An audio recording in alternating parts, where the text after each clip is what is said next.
Hebatnya ikhlas.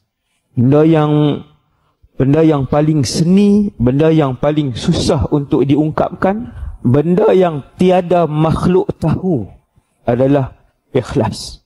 Kadang kita nampak orang macam tak ikhlas, tak perlu hukum dia.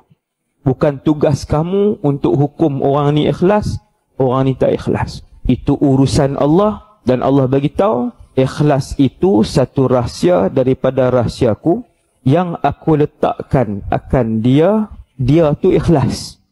Allah ambil ikhlas, makhluk ni nama ikhlas, Allah ambil, Allah letakkan dalam hati orang yang Allah kasih.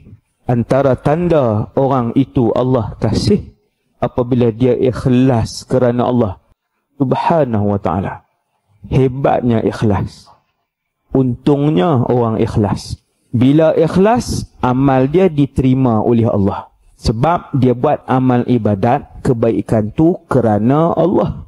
Maka Allah terima. Dan apabila dia ikhlas, bermaksud dia dikasihi dan disayangi oleh Allah.